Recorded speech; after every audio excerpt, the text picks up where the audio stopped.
আপনাদের আগেই বলেছিলাম এবার দীঘা বেড়াতে গিয়ে গেছিলাম বিচিত্রপুর। এত ভালো লেগেছিল এই জায়গাটা যে বলে বোঝানোর মতো সত্যিই নয়। ভীষণ সুন্দর তার প্রাকৃতিক শোভা। বিচিত্রপুর ম্যানগ্রোভ রিজার্ভ হচ্ছে উড়িষ্যার বালাসোর জেলাতে অবস্থিত। বালাসোর নামটা সম্পর্কে আমরা সবাই পরিচিত। এখানে বাবা, মা, দাদা, বৌদি, সন্তু, আমার মেয়ে, দাদার মেয়ে সবাই রয়েছে।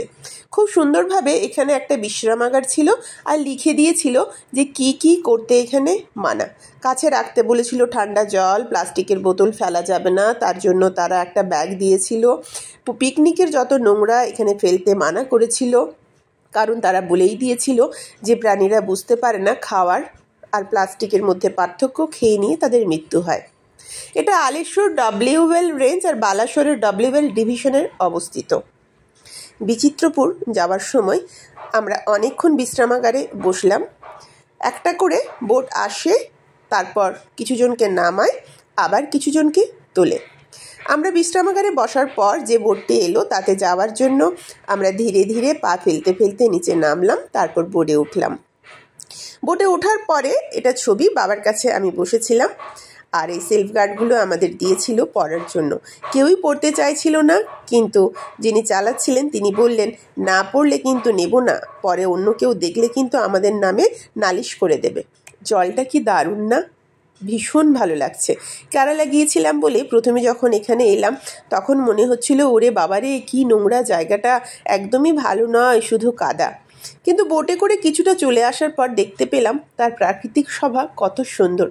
একদম মুগ্ধ হয়ে গেলাম, চেয়ে থাকলাম যে আমরা দূর দূর অনেক দূরে যাই ঘুরতে, কিন্তু বাড়ির কাছেও আমাদের কত সুন্দর একটা জায়গা।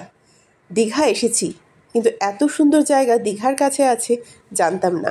দাদা যদি জোর না করে নিয়ে যেত তাহলে হয়তো এই জায়গাটা বুঝতেই পারতাম না। অসম্ভব সুন্দর একটি জায়গা। বিচিত্রপুর ম্যানগ্রোভ যেটা রিজার্ভ, সেটা দীঘার একটা খুব সুন্দর পর্যটন কেন্দ্র একে বলা যেতেই পারে। এটা সুবর্ণরেখা নদী আর বঙ্গোপসাগরের সংযোগস্থলে অবস্থিত। এখানে কি পাওয়া যায়? প্রচুর কচ্ছপ, প্রচুর কাঁকড়া, ম্যানগ্রোভ পাওয়া যায়। জায়গাটাকে দেখলে মনে হবে আমরা সুন্দরবনে পৌঁছে গেছি। হতে পারে সুন্দরবন আমাদের বাড়ির থেকে অনেক দূরে, কিন্তু এটাকে ছোটোখাটো সুন্দরবন বলাই চলে। আগের থেকে দাদা চলে এসেছিল, সন্তু গাছে উঠে ছবি তুলে নিল, সন্তুর সাথে মেয়ে, আমিও চারিদিক ঘুরলাম। আরও খুব সুন্দর সুন্দর সিনারি ছিল, ওগুলোকে রেখে দিয়েছি পরে রিলস করে দেব বলে। জায়গাটা দেখতে ভীষণ সুন্দর। ছোট ছোট গাছগুলোকে দেখুন, সবে বেরিয়েছে, জলে কিছুগুলো মরে গেছে, কিছুগুলো শুকনো হয়েছে। এখানে সবাই মিলে দোলনায় দোল করছে। আমার মেয়ে বসেছিল, তারপর বাবা বসলো, আমার মা সেখানে ঘোরাঘুরি করছে। কি যে মজা লেগেছিল, কি যে ভালো লেগেছিল বলে বোঝানোর মতো নয়। নদী আর সমুদ্রের সংযোগস্থল দেখার জন্য বোটে করে এখানে যাওয়া যায়। বন্য প্রাণীদের সংরক্ষণের জন্য এখানে অনেক পদক্ষেপ নেওয়া হচ্ছে। এই জায়গাটা বিভিন্ন উদ্ভিদ আর প্রাণী সমৃদ্ধ সম্পদ রয়েছে এখানে। আমরা তো ভীষণ মজা করলাম, চারিদিকে শুধু ছবিই তুললাম, যে যেখানে পারলাম দাঁড়ালাম, ছবি তুললাম। দেখতেই পাচ্ছেন চারিদিকটা কি সুন্দর। সত্যি মনটা একদম ভরে গেল। মনে হলো দীঘা এসে আমরা শুধু দীঘা থেকেই ঘুরে যাই।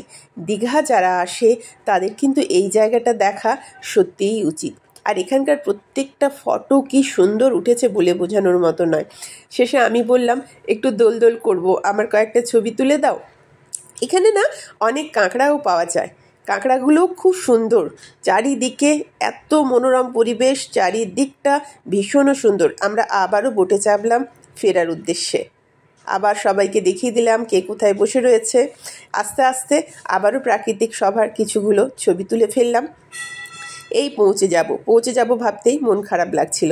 আমরা যখন পৌঁছলাম তারপরে আর একটা বোট এসেছিল, আর আসেনি। যদি আর বেশি দেরি হতো তাহলে হয়তো আমরা যেতেই পারতাম না, নিরাশ হয়ে ঘুরে আসতে হতো।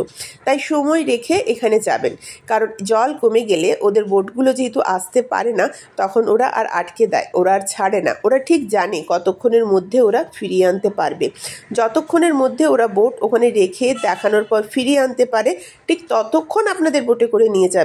তারপরে ওরা নিষেধ করে দেবে যে আর যাওয়া যাবে না।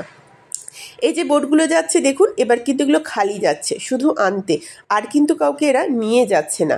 আমাদের পরে আর একটা কি দুটো গেছিল, তারপর আর যায়নি। আমরাও পৌঁছে গেলাম। এবার ধীরে ধীরে নেমে পড়ব। জায়গাটা অসাধারণ, যাবেন কিন্তু একবার।